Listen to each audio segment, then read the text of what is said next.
Hello! So, welcome to Solo Dungeon. Solo Dungeon is written and created by me, Troy Burns, back here behind the camera.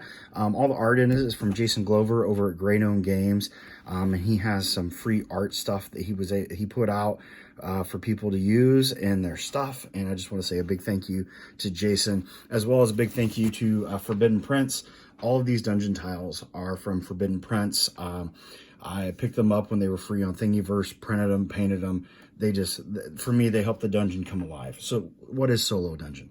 Solo Dungeon is a solo role-playing dungeon crawl.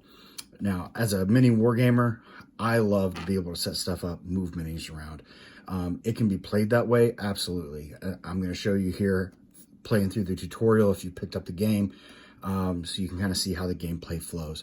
However, Solo Dungeon can also be played completely in theater of the mind. One of the great things that I've tried to do in Solo Dungeon is create a system where you can completely play and never have to fight. Or if you're like me and you love to just run through games and destroy stuff, you can be a slayer.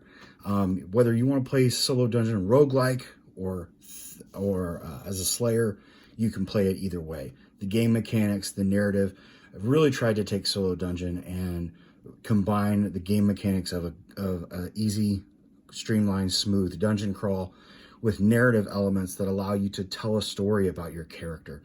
And so for this tutorial, I am playing Todar. Todar is named Todar because I love Thundar the Barbarian as a kid, and so I obviously can't steal Thundar, so I named him Todar. He's a level 1 Holy Warrior Beefcake, who is a student. He's a paladin in training. He's in this dungeon, a magical dungeon that he just appeared in. He doesn't know how he got here, and so he's in denial. He thinks that he's in a dream, that he's asleep. And that his deity has sent him here to test his faith. And because of that, he has more power than he would normally have, but he's also a little softer than he normally would be as well. And so this character, this is from Dutch Mongol. All the minis are on Thingiverse except for these two beastmen over here. These are from Bones Reaper. And so here we go. Playing this tutorial, first thing you're going to do is you're going to roll on the room and encounter chart. But if you're playing the tutorial, see, you're just going to fight a slime. And so the way we do that is my character has now encountered this slime. I get to decide, do I want to flee or do I want to fight? Do I want to hide or do I want to destroy? As a Holy Warrior Beefcake, I want to cleanse this dungeon of all evil to prove my faith to my deity. And so I'm going to destroy this slime. And so this dice is going to represent my character. This dice is going to represent the slime. So I'm going to be rolling 2d12s. I roll. I got a 5. The slime got an 8. So I'm going to add my attack bonus, which is a +3. To make it 8. And the slime has a +1, so he's a 9. So I run over here to attack this slime, but I don't do any damage. That's unfortunate because now he's going to attack back. When he attacks back, I do the same thing, except now this is going to be added to my defense, and this is going to be added to his attack. We roll. I got a 9. He got a 2. My defense is actually a +8 because I got plate armor on. Plate armor always is a great thing. So he doesn't wound me either. By the way, defender always wins ties in Solo Dungeon. Pretty classic, pretty normal. I attack again. I get a 7 + 3, which is a 10. He gets an 8 + 1, which is a 9. So I'm going to beat him. Now, I go to my damage. My great sword does a d12 + 3, so I will roll damage. I rolled a 3 plus my 3, which is 6 damage. He only has 3 hit points, and so slime is gone.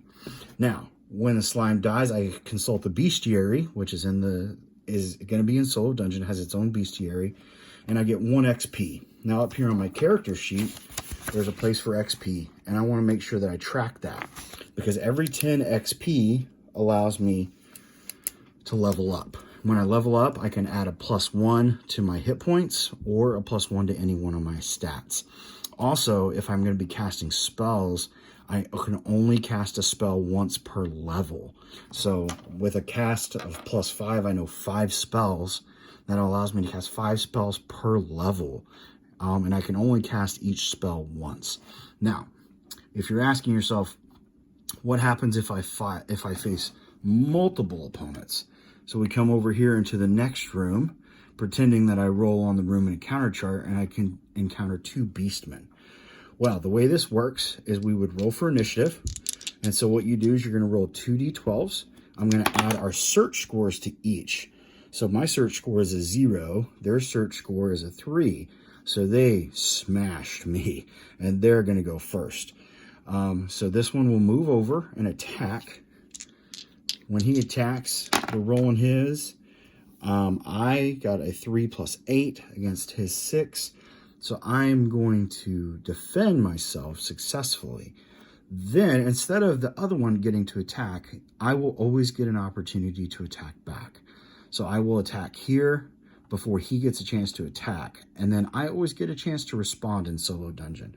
Solo Dungeon is built for your character to be the hero in combat. And so no matter how many enemies you face, you will always get a chance to respond to every enemy. All right, this has been a quick tutorial on Solo Dungeon. I hope you enjoy it. I hope you pick up the game, and thanks for your support. Bye!